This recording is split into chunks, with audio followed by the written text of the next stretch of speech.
Assalamualaikum warahmatullahi wabarakatuh. Perkenalkan, nama saya Sulis Ismawati dari kelas MN22N dengan NIM 202200803012.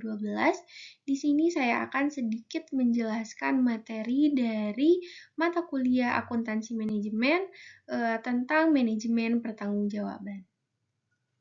Oke, langsung saja kita ke pengertian manajemen pertanggungjawaban. Nah, manajemen pertanggungjawaban adalah praktik untuk menetapkan, mendelegasikan, dan memantau tugas serta kewajiban individu dalam sebuah organisasi.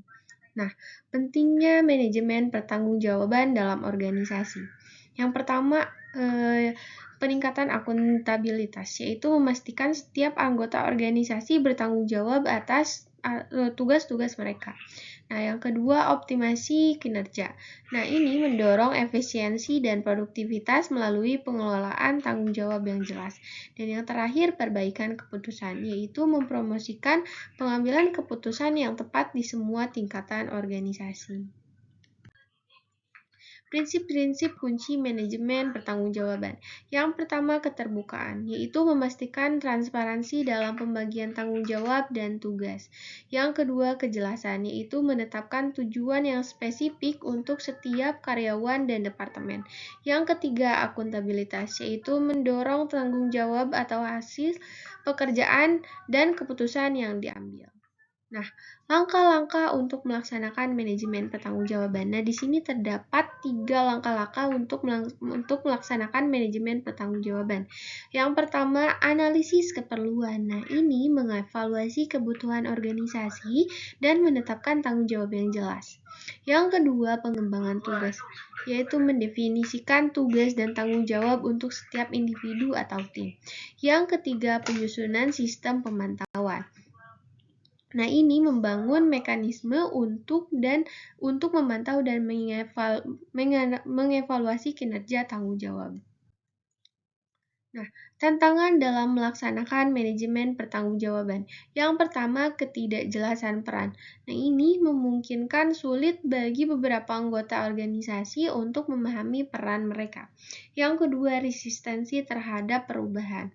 Nah, ini mungkin ada ketidaknyamanan atas perlawanan terhadap perubahan yang diusulkan dalam struktur tanggung jawab. Yang ketiga, kesulitan dalam pemantauan.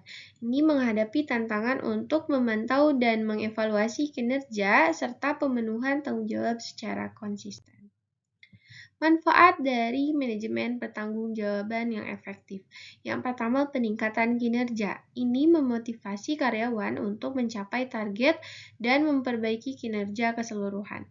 Yang kedua, pengurangan konflik, yaitu meminimalkan konflik dan ketidakjelasan atas kewajiban dalam organisasi.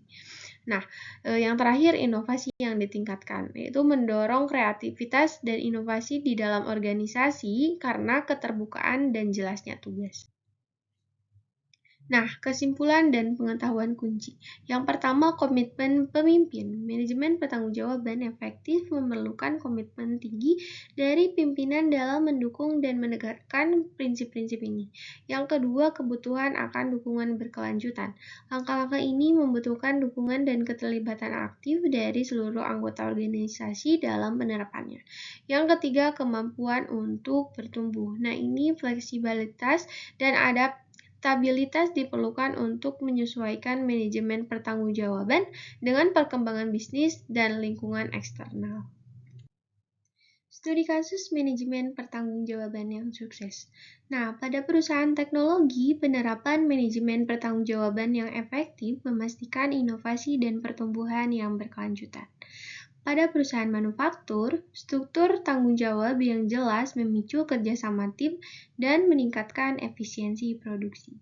Nah, terakhir, pada perusahaan startup, pemantauan yang ketat terhadap tanggung jawab individu mempercepat pertumbuhan perusahaan. Nah, mungkin itulah sedikit penjelasan materi terkait manajemen pertanggungjawaban dari saya. Saya mohon maaf bila ada kesalahan dalam penyampaiannya. Terima kasih. Wassalamualaikum warahmatullahi wabarakatuh.